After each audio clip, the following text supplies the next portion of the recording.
اعوذ باللہ من الشیطان الرجیم بسم اللہ الرحمن الرحیم ولا تنکحوا المشرکات حتی یؤمنن ولأمة مؤمنة خیر من مشرکۃ ولو اعجبتکم ولا تنکحوا المشرکین حتی یؤمنوا وَلَعَبْدٌ مُؤْمِنٌ خَيْرٌ مِّن مُّشْرِكٍ وَلَوْ أَعْجَبَكُمْ أُولَئِكَ يَدْعُونَ إِلَى النَّارِ وَاللَّهُ يَدْعُو إِلَى الْجَنَّةِ وَالْمَغْفِرَةِ بِإِذْنِهِ وَيُبَيِّنُ آيَاتِهِ لِلنَّاسِ لَعَلَّهُمْ يَتَذَكَّرُونَ صدق اللہ مولانا العلی العظیم وبلغنا نبیہ ورسولہ الکریم۔ محترم احباب، اس آیت مبارکہ کے حوالہ سے ایک مخصوص عنوان اس کا تذکرہ شروع کیا اور 2 درس اس کے متعلق ہو چکے ہیں کہ اسلام نے غلامی کو ختم کیوں نہیں کیا۔ اس کے اوپر ایک بہت بڑا اعتراض بنایا جاتا ہے۔ تو اس حوالے سے پہلے درس میں نے یہ بات ذکر کی کہ اگرچہ اسلام نے غلامی کو ختم نہیں کیا ایک حکمت کی بنا پر، لیکن بہرحال غلامی کا تصور مکمل طور پر بدل کے رکھ دیا۔ دوسرے درس میں نے ان حکمتوں کا تذکرہ کیا کہ جن حکمتوں کی وجہ سے اسلام نے فوری طور پر غلامی کو ختم نہیں کیا اور اسلام نے غلامی کو تدریجاً محدود کرنے کے لیے جو اقدامات کیے، میں نے ان کا بھی تذکرہ کیا۔ آج کے درس میں تھوڑی سی بات اسی حوالے سے ایک تیسرے پہلو سے ہونی ہے کہ دور حاضر میں یہ بات کہی جاتی ہے کہ اسلام تو غلامی کو ختم نہ کر سکا، لیکن اقوام متحدہ نے جب چاہا بس ایک فیصلے سے ختم کر دیا۔ میں یہ عرض کرنا چاہوں گا کہ اقوام متحدہ نے جو ختم کیا غلامی کو 1948 کے اندر جو معاہدہ ہوا، تو وہ صرف چند دن کے اندر طے پا جانے والا کوئی ایک معاہدہ نہیں تھا، بلکہ یورپ کے اندر اس تحریک کا آغاز اس سے تقریباً 250 سال پہلے ہوا تھا۔ تقریباً 1700 عیسوی کے لگ بھگ غلاموں کی آزادی کی تحریک کا آغاز ہوا۔ تو گویا کہ صرف ایک قانون پاس کر کے معاملہ نہیں نپٹا دیا گیا، بلکہ 250 سال کی کوشش کے بعد یہ سامنے آیا ہے معاملہ۔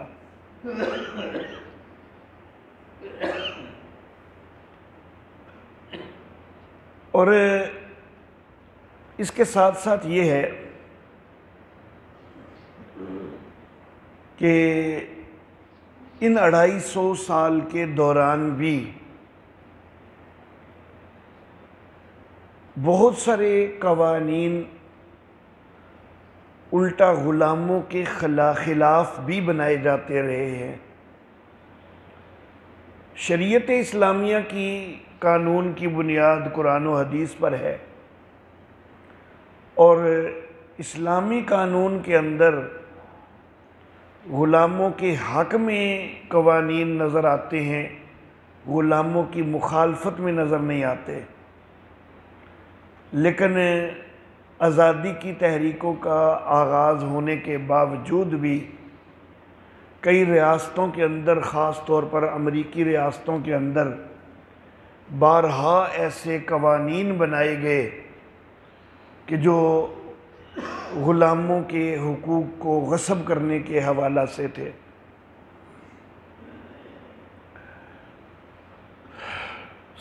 18ویں صدی کے آغاز میں یورپ کے اندر صنعتی انقلاب کی طرف قدم بڑھائے گئے، زراعت سے صنعت کی طرف توجہ زیادہ ہونے لگ گئی۔ اس سے پہلے کھیتوں کے اندر غلاموں سے کام لیا جاتا تھا۔ اب جس وقت صنعتیں لگنی شروع ہو گئیں، کارخانے، فیکٹریاں، ملیں بننی شروع ہو گئیں، تو صنعتی ترقی کے لیے ضرورت تھی لیبر کی، تو ان صنعت کاروں نے غلاموں کی آزادی کا نعرہ لگایا۔ تو گویا کہ وہ غلاموں کے درد میں وہ نعرہ نہیں لگایا گیا تھا، بلکہ زمینداروں سے چھڑا کے اپنے غلام بنانے کے لیے وہ نعرہ لگایا گیا تھا۔ زمینداروں سے ہٹ کر وہ صنعت کاروں کی غلامی میں آ جائیں، اس کے لیے نعرہ لگا تھا۔ اور عملی طور پر بعد میں ہوا بھی ایسے ہی۔ نعرہ تو ان کی آزادی کا لگایا گیا، لیکن ہوا یہ کہ وہ صنعت کاروں کی غلامی میں آہستہ آہستہ آنے لگ گئے۔ صنعت کاروں نے یہ اعلان بھی کیے کہ جو مزدور، جو غلام بھاگ کے آئیں گے، ہم ان کو پناہ دیں گے، ہم ان کو تحفظ دیں گے۔ تو غلاموں نے سوچا کہ ہماری شاید سنی گئی ہے، تو وہ زراعتی فارموں سے بھاگ کے وہ صنعتی ماحول کے اندر جانے لگ گئے، لیکن وہاں پر بھی پھر ان سے وہی غلامی والا ہی سلوک جاری رکھا گیا۔ اور بلکہ مزید یہ ہوا کہ پہلے ایک کھلے ماحول کے اندر زراعت کے معاملات وہ طے کرتے تھے، اب فیکٹریوں کا تعفن زدہ بند ماحول، اس کے اندر ان کو کام کرنا پڑا، اور کئی گھنٹوں کی مشقت جو ہے وہ ان سے لی جاتی۔ پھر اس کے بعد ایک دور وہ آیا کہ جب سوشلزم اور کمیونزم کا ایک نعرہ مزید سامنے آیا، اور اس میں بھی غلاموں کو سبز باغ دکھائے گئے کہ غلاموں کی آزادی ہوگی، ہر بندہ آزاد ہوگا۔ لیکن جس وقت کمیونسٹ حکومت روس کے اندر قائم ہو گئی اور چین کے اندر سوشلسٹ حکومت قائم ہو گئی، تو ساری رعایا کو ایک پارٹی کا غلام بنا لیا گیا، اور رعایا کو حق رائے دہی تک سے روک دیا گیا، مذہب تک اختیار کرنے پر پابندی لگا دی گئی۔ تو گویا کہ وہ بھی غلامی کی ایک نئی شکل تھی کہ جس کے اندر ایک پارٹی کو اقتدار حاصل ہے اور باقی ساری رعایا جو ہے وہ ان کے غلام کی حیثیت رکھتی ہے۔ بہرحال یہ بہت کچھ ہوتا رہا۔ عرض میں یہ کر رہا تھا کہ کئی قوانین بھی ایسے بنے کہ جو غلاموں کے خلاف تھے۔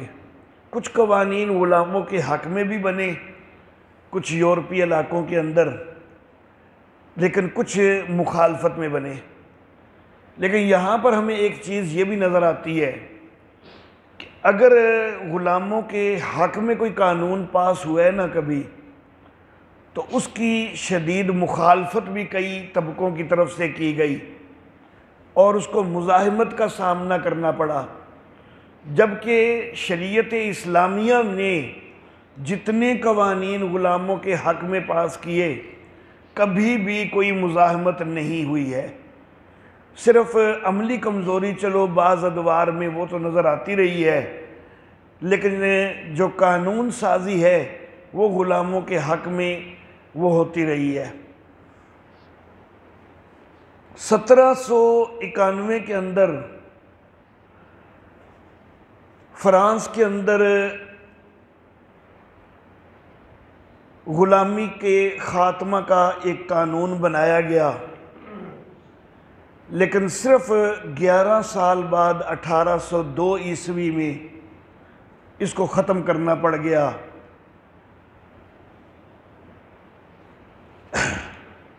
1705 عیسوی میں نیو یارک کی ریاست نے ایسے غلاموں کے لیے موت کی سزا مقرر کر دی کہ جو اپنے مالکوں سے فرار ہونے کی کوشش کریں۔ 1723 کے اندر ورجینیا کی ریاست میں غلاموں کی آزادی کے اوپر پابندی عائد کی گئی کہ کوئی بندہ کسی غلام کو آزاد نہیں کر سکتا۔ امریکہ کے اندر غلامی کے خاتمہ کی تحریکوں نے غلامی ختم کرنے کی تجویز پیش کی، لیکن 1784 کے اندر اس تجویز کو مسترد کر دیا گیا کہ غلامی کو ختم نہیں کیا جا سکتا۔ 1791 کے اندر امریکہ کے اندر یہ قانون پاس کیا گیا کہ اگر کوئی غلام فرار ہو رہے ہیں تو ان کو پکڑا جا رہا ہے، تو پکڑنے کی کوشش کے اندر کوئی رکاوٹ ڈالنا یہ خلاف قانون ہوگا۔ اگر غلاموں کو پکڑنے کی اندر کوئی رکاوٹ ڈالے گا تو اس کو سزا ملے گی۔ 1819 کے اندر ورجینیا کی ریاست میں یہ قانون بنایا گیا کہ کوئی سیاہ فام آدمی وہ تعلیم حاصل نہیں کر سکتا اور کوئی غلام تعلیم حاصل نہیں کر سکتا۔ 1835 عیسوی میں امریکہ کے اندر غلامی کے حوالہ سے غلامی کے حق میں کسی بھی قسم کا لٹریچر شائع کرنے کے اوپر پابندی عائد کر دی گئی کہ غلامی کے حق میں، غلامی کے خاتمہ کے حق میں کوئی لٹریچر شائع نہیں کیا جا سکتا۔ 1857 کے اندر امریکی سپریم کورٹ نے یہ فیصلہ دیا کہ کوئی سیاہ فام امریکی شہری نہیں بن سکتا، اور جو کانگریس ہے تو اس کو کوئی قانون سازی غلامی کے حوالہ سے کرنے کا حق حاصل نہیں ہے۔ 1860 عیسوی میں ٹیکساس کے اندر غلاموں کی آزادی کو خلاف قانون قرار دے دیا گیا کہ جو کوئی غلام آزاد کرے گا تو وہ قانون کی خلاف ورزی کا مرتکب قرار پائے گا اور سزا کا مستحق ہوگا۔ تو گویا کہ بڑے سارے قوانین وہ غلاموں کے خلاف بنتے رہے ہیں مختلف اوقات کے اندر۔ دوسری طرف اسلام جو ہے وہ غلامی کے حق میں قوانین، غلاموں کے حق میں قوانین بناتا ہے، اور اسلام کے اندر قوانین کی بنیاد قرآن و حدیث ہے۔ قرآن حکیم کے اندر بار بار ترغیب دی گئی ہے کہ غلام جو ہیں ان کو صدقات و زکوٰۃ کے اندر بھی ان کو حصہ دیا جائے، اور ان کو آزاد کروانے کے لیے زکوٰۃ و صدقات میں کوشش کی جائے، زکوٰۃ و صدقات کے ذریعے۔ پھر لونڈیوں کے ساتھ نکاح کی بھی ترغیب سورہ نساء کے اندر موجود ہے۔ احادیث مبارکہ میں غلاموں کے حقوق بڑے ذکر کیے گئے ہیں۔ ایک حدیث مبارکہ میں نے پہلے بھی ایک درس میں ذکر کی تھی کہ سنن ابن ماجہ کے اندر نبی اکرم صلی اللہ علیہ وآلہ وسلم کا فرمان ہے کہ اکرموہم ککرامت اولادکم وَأَطْعِمُوهُم مِّمَّا تَأْكُلُونَ، کہ ان کو اس طرح عزت دو جس طرح اپنی اولاد کو عزت دیتے ہو، اور ان کو وہ کھلاؤ جو کہ خود کھاتے ہو۔ تو گویا کہ اپنے گھر کے فرد کی حیثیت دے دی گئی غلاموں کو، اور ان کو اپنے برابری کا درجہ دے دیا گیا۔ موطا امام مالک کے اندر نبی اکرم صلی اللہ علیہ وسلم کا ارشاد موجود ہے کہ للمملوک طعامہ وکسوتہ بالمعروف ولا یکلف من العمل الا ما یطیق، کہ مملوک جو ہے، غلام جو ہے، اس کا کھانا بھی، اس کا لباس بھی دستور کے مطابق اس کا حق ہے، اور کام کے اندر اس کو جتنی اس کی طاقت ہے اس سے بڑھ کر کام اس کو نہ لگایا جائے، اس کو کام کا مکلف نہ کیا جائے۔ صحیح ابن حبان کے اندر روایت ہے کہ نبی اکرم صلی اللہ علیہ وآلہ وسلم نے فرمایا کہ ما خففت عن خادمک من عملہ کان لک اجرا فی موازینک، کہ اگر تو اپنے خادم کے کام کے اندر نرمی کرتا ہے تو ترازو کے اندر، تیرے میزان کے اندر تیرے لیے اس کا اجر ہوگا۔ صحیح مسلم کے اندر روایت ہے، نبی اکرم صلی اللہ علیہ وآلہ وسلم نے فرمایا کہ من ضرب غلاما لہ حدا لم یاتہ او لطمہ فإن کفارتہ ان یعتقہ، کہ جس نے کسی غلام کو کسی ایسے جرم پر مارا کہ جو حقیقتاً اس نے جرم کوئی نہیں کیا، یا تھپڑ لگا دیا، تو پھر اس کا کفارہ یہ ہے کہ وہ اس کو آزاد کر دے۔ حضرت ابو مسعود انصاری رضی اللہ تعالیٰ عنہ کہتے ہیں کہ میں اپنے غلام کو مار رہا تھا تو پیچھے سے آواز آئی کہ اعلم ابا مسعود اللہ اقدر علیک منک علیہ، جتنا تو اس کے اوپر قادر ہے اللہ تیرے اوپر اس سے زیادہ قادر ہے۔ حضرت ابو مسعود کہتے ہیں میں نے پیچھے مڑ کے دیکھا تو نبی اکرم صلی اللہ علیہ وآلہ وسلم تھے، تو میں نے معذرت کا اظہار کیا، میں نے کہا کہ آقا غلطی ہو گئی ہے، تو اب میں اس کا ازالہ اس طرح کر رہا ہوں کہ میں نے جو اس کو مارا ہے غلطی ہوئی ہے مجھ سے، تو میں اس کو آپ کے سامنے ابھی آزاد کر رہا ہوں۔ تو نبی اکرم صلی اللہ علیہ وآلہ وسلم نے فرمایا کہ اگر تو اس کو آزاد نہ کرتا تو تجھ کو آگ پکڑ لیتی، آگ تجھ کو چھو لیتی۔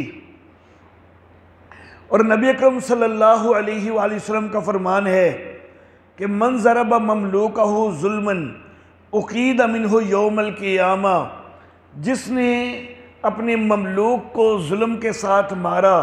غلام کو ظلم کے ساتھ مارا، قیامت والے دن وہ اس کی وجہ سے توق اس کو ڈالا جائے گا یا قید کیا جائے گا۔ بخاری کے اندر روایت ہے کہ من قذف مملوکہ وہو بریء مما قال جلد یوم القیامہ الا ان یکون کما قال، اگر ایک آدمی نے کسی غلام کے اوپر، اپنے غلام کے اوپر کوئی تہمت لگا دی کہ جو الزام اس کے اندر ہے کوئی نہیں، جو حقیقت میں کوئی نہیں، تو قیامت والے دن اس کو کوڑے لگائے جائیں گے۔ حال بتا اگر جو الزام لگایا گیا ہے وہ واقعی اس غلام کے اندر وہ چیز موجود ہے تو پھر یہ بچ جائے گا۔ اور جامع ترمذی کے اندر نبی اکرم صلی اللہ علیہ وسلم کا فرمان ہے کہ من قتل عبدہ قتلناہ ومن جداہ جداناہ ومن اخصاہ اخصیناہ، جو کسی غلام کو قتل کرے گا ہم اس کو قتل کریں گے، جو اس کا عضو کاٹے گا ہم اس کا عضو کاٹیں گے، جو اس کو خصی کرے گا ہم اس کو خصی کریں گے۔ تو بہرحال شریعت اسلامیہ نے غلاموں کے حق میں ان کے حقوق کے لیے قوانین دیے ہیں، اور 1400 سال کی تاریخ میں مراعات دی جاتی رہی ہیں غلاموں کو مسلم معاشروں کے اندر، اور ان کے حق میں قانون سازیاں کی جاتی رہی ہیں، جبکہ یورپی معاشرے کے اندر جو ہے اور امریکہ کے اندر ان کے خلاف قانون سازیاں کی جاتی رہی ہیں۔ بہرحال کچھ تحریکوں کا 250 سال کا ایک پریشر، اس پریشر کی وجہ سے آہستہ آہستہ یہ ماحول بن گیا کہ 1948 کے اندر بہرحال اقوام متحدہ نے ایک معاہدہ کر دیا کہ جس کی روح سے غلامی جو ہے اس کو ختم کر دیا گیا۔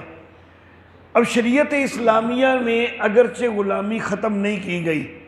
لیکن شریعت اسلامیہ یہ بات بھی کہتی ہے کہ جس وقت کسی معاہدہ کے اوپر سب کا اتفاق ہو جائے تو جب تک پھر فریق مخالف معاہدے کو نہ توڑے تو مسلمان بھی اس معاہدے کو نہیں توڑ سکتے۔ تو چونکہ یہ معاہدہ ہو چکا ہے تو اب جب تک دنیا کفر جو ہے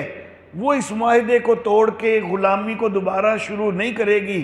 تو مسلمان جو ہیں وہ اس معاہدے کے پابند رہیں گے اور مسلمانوں کے اندر بھی غلامی جاری نہیں ہوگی۔ اگرچہ یہ شرعاً جائز رہے گی، اگر کافر کبھی غلام بنانا شروع کر دیں گے تو پھر مسلمانوں کو بھی یہ حق حاصل ہو جائے گا کہ وہ پھر غلام بنانا شروع کر دیں گے۔ تو بہرحال میں نے یہ بات واضح کر دی کہ شریعت اسلامیہ نے جو غلاموں کو یکسر آزاد نہیں کیا تھا تو وہ بڑی حکمتیں تھیں اس کے اندر، اور لیکن اس کے باوجود شریعت اسلامیہ نے غلامی کے تصور کو اتنا بدل ڈالا کہ کئی غلام جو ہیں وہ حکمران تک بھی بنے ہیں، کئی لونڈیاں جو ہیں وہ مہارانیاں بنی ہیں۔ تو ظاہر بات ہے اس سے بڑھ کر حقوق اور کیا دیے جا سکتے ہیں غلاموں کو کہ وہ حاکم وقت تک بھی بن رہے ہیں۔ تو اسلام نے غلاموں کو بہترین حقوق دے کر عملی طور پر گویا کہ ان کو آزاد شہریوں کے برابر ہی قرار دے دیا۔ وآخر دعوانا ان الحمدللہ۔